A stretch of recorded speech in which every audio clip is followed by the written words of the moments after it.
하는 이유는 뭐냐? 두 가지였습니다. 하나는 EU가 북한하고 지금 커넥션이 있다. 휴메니테리언 어시스턴트로, 인도적 지원으로 북한을 만나는데 EU가 이거 COI를 추진하게 되면 이것도 깨질 수가 있다. 이 논리 하나. 그리고 또 한 가지 논리는 UN COI를 추진한다고 해서 북한 인권이 실질적으로 개선이 되겠냐. 북한이 반발만 하지 실질적으로 개선이 안 된다. 이런 논리를 가지고 EU 커미션이 반대를 했습니다. 그래서 종합을 해보면 일본도 반대를 하죠. 한국도 찬성 안 하죠. 미국도 찬성 안 하죠. 그리고 EU 같은 경우는 이제 커미션이 반대를 하죠. 그래서 그래서 이제 조사를 했습니다. 뭘 조사를 했냐면은 이 UN 총회의 제너럴 어셈블리에 이 프로포저를 씁니다. 매년 북한 인권 결의안을 때 프로포저를 누가 쓰냐를 조사를 했습니다. 조사를 하니까 EU 커미션이 안 쓰더라고요. 그러니까 EU 커미션은 별로 중요하지 않은 겁니다, 입장이. 이걸 쓰는 나라는 그 당시에 EU 이사회 의장국하고 그 개별 국가들과 일본 여기에서 이제 프로포저를 쓰는 겁니다. 그 프로포저라는 거는 이제 제너럴 어셈블리에 가는 먼저 드래프트를 만들잖아요. 그래서 일단 이 나라들한테 로비를 집중해야 되겠다라는 판단을 합니다. 그러다가 이제 어떤 변화가 있는데 어떤 변화가 있었냐면은 타겟이 UN 제너럴 어셈블리에서 UN 인권이사회로 바뀝니다. 이거 왜 바뀌냐면은 정보를 입수한 겁니다. 2013년 봄 UN 인권이사회 때 북한, 노스코리아 프렌즈 국가들이 다 이사회에서 나간다. 중국도 이사국이 아니고 쿠바도 이사국이 아니고 뭐 이런 걸 확인한 겁니다.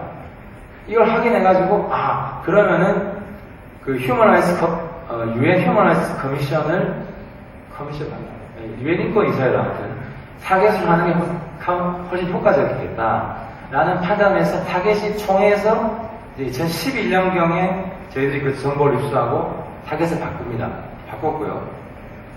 그 다음부터는 일본 NGO들이 일본 정부 입장을 바꾸기 위해서 굉장히 노력을 많이 했습니다. 그 일본 의회에 인권 관련한 주요한 사람들하고 계속 접촉해서 설득을 하고 일본 정부도 계속 설득을 하고 그러다가 이게 정권이 바뀌지 않습니까? 그래서 아베 정권이 될 가능성이 많아졌습니다. 그래서 아베 정권이 되기 전에 아베 정권 요직에 있는 사람들하고 계속 작업을 해가지고 아베 정권이 수립이 되면 이거 찬성하겠다는 걸로 그 도메스틱 팔러틱스를 이용해서 입장을 바꾸어냅니다. 그래서 이게 성공을 합니다. 그래서 일본의 입장이 바뀌었습니다.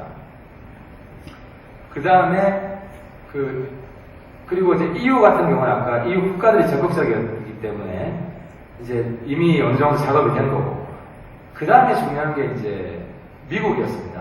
미국은 가보니까 뭘 보냐면은 일본도 찬성하고 EU도 찬성하니까 이제 EU 인권이사회 드래프트는 올라갈 가능성이 높아진 거 아닙니까?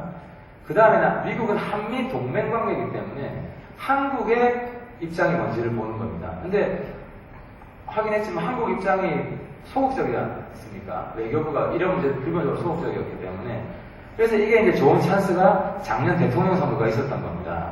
대통령 선거가 있었고 제가 국회의원이 됐고 그래서 대통령 선거에 박근혜 대통령으로 당선되고 이제 제가 참여한 미팅 때 이제 대통령한테 제가 이야기를 했습니다. 이걸 해야 된다.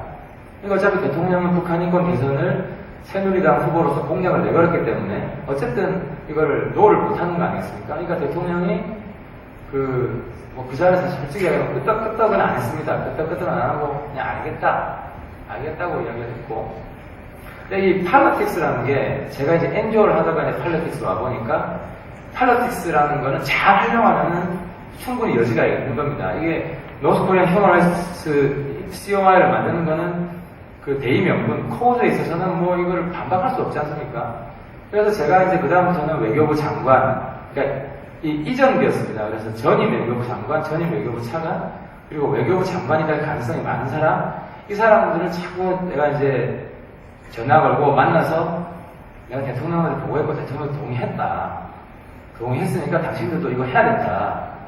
장관 차관한테 계속 주지를 시켰고 그 윤병세 당시 이제 지금 외교부 장관 될 가능성이 그 당시에도 이제 많아 보였기 때문에 윤병세 장관한테 계속 주지를 시킵니다. 이 대통령이 동의하는 거다. 근데 이게 웃기는 게요. 뭐 경우에 따라서 이 대통령이 동의하는지 안 하는지 외교부 장관이 물어볼 수도 있습니다. 대통령한테. 물어볼 수도 있는데 안 물어보는 경우도 많아요. 왜냐하면 상식으로 생각할 때 이게 이제 이거는 맞는 거다, 대의 공분이. 이제 그렇게 해서 결과적으로 눈치를 보다가 뭐 일본도 찬성하지, EU도 찬성하지 하니까 여론도 막, 그 다음에 캐나다도 찬성하는 성명이 나오고, 호주도 찬성하는 성명이 나오고, 이게 다 이제 그날의 ICNK 그 단체들이 작업을 한 겁니다. 그러니까 한국 정부도 마지막에는 이제 제네바에 있는 우리 한국 대사에 이거 찬성 입장을 밝혀라 라고 이제 훈련이 간 겁니다. 그래서 사실 제가 이제 국회의원이 이제 출마를 해야겠다라고 생각한 이유 중에 하나가 이런 걸 한번 해보자. 제가 이제 NGO 대표였으면은 제가 어떻게 장관한테 전화를 하고 이거 해야 됩니다. 이렇게 얘기를 하겠습니까? 그죠? 차관한테 전화하고 대통령 만나가지고 이거 해야 됩니다. 이야기를 못 하는데 어쨌든 여당 국회의원이고 어쨌든 대통령을 만든 국회의원이고 또 제가 새누리당의 집권 여당의 북한인권위원회 위원장을 하고 있으니까 장관한테도 그냥 편하게 전화해서 이야기를 하고 이게 가능한 겁니다. 그래서 제가 그때 이제 국회의원 되기 참 잘했다. 이 국회의원이라는 자리를 잘 활용을 하면은 북한 인권 문제를 이제 전진시키는데 큰 기여를 할 수 있다는 이제 걸 느꼈고요. 그래서 이제 한국도 동의를 하니까 그때 이제 대사관, 그래서 제가 이제 이야기를 했습니다. 그때 외교부에 있는 고위급 의사한테 그러니까 이걸 미국한테 빨리 전달해달라. 미국 입장을 한국이 못 정해서 못 정한다, 미국도. 그럼 어떻게 전달하면 되겠냐. 시간이 급하니까 그냥 주한 미국 대사한테 언제 만난다고 그러더라고요. 만나니까 그날 가서 얘기를 해라. 그래가지고 아마 그게 전달이 됐고, 또 미국에서도 전달이 되고, 해가지고 이제 미국도 동의를 하고, 이제 이렇게 됐던 겁니다. 그게 하나 있었고요. 또 한 가지는,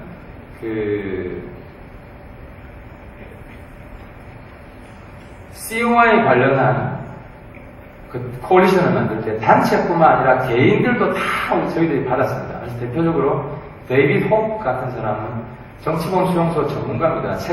정치범 수용소 관련한 책도 몇 권 쓰고 이분도 우리가 영입을 하고 그리고 미국의 인권 변호사 제렛 겐저도 이런 국제적인 휴먼 라이츠 메커니즘을 상당히 잘 아는데 이분 협조도 구하고 그 다음에 지금은 국제사법재판소로 갔는데요. 영국인 인권 변호사 멜리사 팩이라는 사람도 우리가 단체에 참여를 시키고 그 외에 국제형사재판소 검사 출신인 제프리 나이스 그리고 국제법 대가인 윌리엄 사바트 같은 사람들도 ICNK의 후원자, 서포터로 저희들이 다 영입을 해서 자문도 구하고 협력을 같이 하고 또 월스트리트저널이나 워싱턴 포스트나 이런 데에 칼럼을 계속 기고합니다. 이걸 꼭 해야 된다고. 그리고 두 번째로 이제 중요한 거는 유엔 인권 이사회라는 타겟이 정확히 정해졌지 않습니까? 그럼 유엔 인권 이사회 사람들이 이 COI가 필요하다는 이 이제 의식을 높여야 되지 않습니까? 근데 이게 놀라운 사실이 말입니다. 유엔 인권 이사회 사람들은 북한 인권 문제가 별로 심각하지 않다고 생각하는 사람들이 많았습니다. 왜냐하면 가령 지금 시리아 예를 들면 시리아에 난민이 뭐 60만, 70만 해가지고 지금 가 있지 않습니까? 그럼 유엔 인권 이사회에 시리아 그 인권 문제에 대한 페티션이 굉장히 많이 올라옵니다. 근데 북한은 말입니다. 유엔 인권 이사회에 페티션이 거의 안 올라왔습니다. 한 건도. 그러니까 인권 이사회에 일하는 직원들은 북한 인권 문제 심각하다고 말은 뻗었는데 심각한 거 자기들은 모르겠다는 겁니다. 페티션이 한 건도 안 올라오니까. 그러니까 이제 인권 문제 그냥 매년 레졸루션만 그냥 형식적으로 통과를 시키지 구체적인 액션을 안 취한 겁니다. 이걸 알았기 때문에 우리가 페티션 작업을 계속합니다. 2011년부터.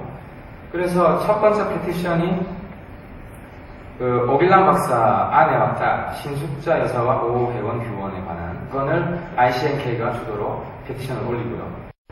그리고 두 번째로 정치범 수용소 조사에 관한 페티션인데 신동엽 강철한 가족이 강제 구금되어 있다고 이 페티션을 또 올립니다.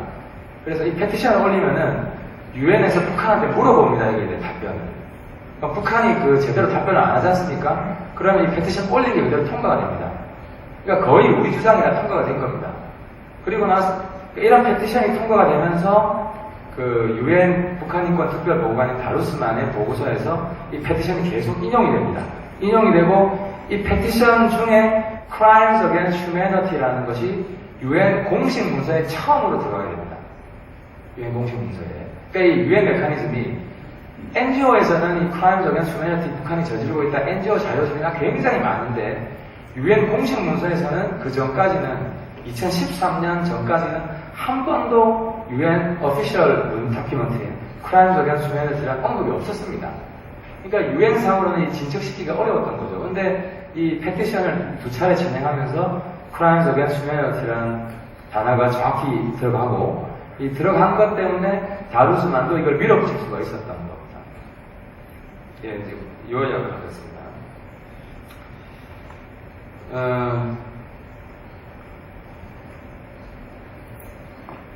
그래서 지금 거의 다 됐는데요.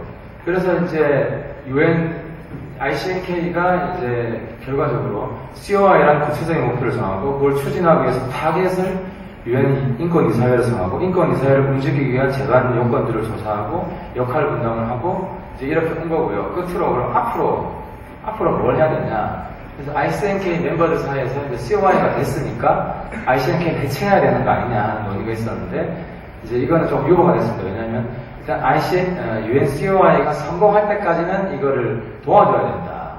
그래서 ICNK가 아마 UN COI가 내년에 아마 리포트가 나오고 또 1년이 더 연장될 수도 있고 그래서 최종 리포트가 나올 때까지 ICNK는 이것이 잘 되게 이제 도와주는 역할을 할 겁니다. 그러면은 COI가 다 되고 나서 그럼 이제 끝나고 나서 그 다음은 어떻게 되느냐? 그럼 이 인터내셔널 코얼리션은 어떻게 바꿔야 되느냐? 아마 그때는 앞으로 적어도 2, 3년 후가 되겠죠. 2, 3년 후에는 UN 안보리로 이 리포트가 이제 가게 될 가능성이 많습니다. 안보리에 김정은을 비롯한 뭐 주요한 사람들을 국제형사재판소에 제소하라라는 그 이제 공고안이 채택될 가능성이 있는데 그런 공고안이 채택되도록 노력을 하고 공고안이 채택이 되면 그 다음에 UN 안보리를 움직이는 게 타겟이지 않습니까? 안보리에는 뭐 미국, 영국, 프랑스 다 동의를 합니다. 러시아도 동의할 가능성이 있고 문제는 중국이 반대를 합니다. 그래서 그때는 그럼 중국을 어떻게 움직일 거냐? 원래 핵 문제도 중국이 반대하다가 요즘 찬성하지 않습니까? 그런 것처럼 중국 입장도 항상 고정되어 있지 않습니다. 그 수단의 다르푸르 같은 경우도 중국이 결국은 찬성했거든요. 마찬가지로 몇 년이 걸릴 겁니다. 그러면 중국이 찬성하게끔 하려면은 어떻게 해야 되느냐, 어떤 단체들을 모아야 되느냐, 이걸 가지고 다시 코얼리션을 이제 구성을 하게 될 겁니다. 그러면 이것이 NGO 레벨에서는 어떻게 일을 하고, 폴리티컬 레벨에서는 또 어떻게 일을 하는지. 그래서, 이제, 마치도록 하겠습니다. 그래서, 그 다음에 중요한 거는, 이 코얼리션을 주도적으로 일할 세크리테리앗을 잘 넣어야 됩니다. 세크리테리앗을 잘 넣어야 되고, 그 세크리테리앗 역할을 이제 열린북한 방송 국제팀이 했고요. 여기 우리 권은경 팀장 나와 있는데, 이 권은경 팀장이 이 세크리테리앗의 실무적인, 주도적인 역할을 했고, 여기에 전념을 했습니다. 그러다 보니까 계속, 그러니까 이 커뮤니케이션 과정이 이 40몇 개 나라 아니겠습니까? 주로 이메일을 합니다. 그러니까 하루에도 이메일 하나 보내면 답변 오고, 뭐 하루에도 이메일이 수십 통? 막 이렇게 옵니다. 그래서 막 귀찮을 정도로. 그렇게 되고, 사실 또 아까 미국 같은 경우도 미국이 이제 찬성하지 않는다라는 정보를 빨리빨리 입수해야 전략이 나오잖아요.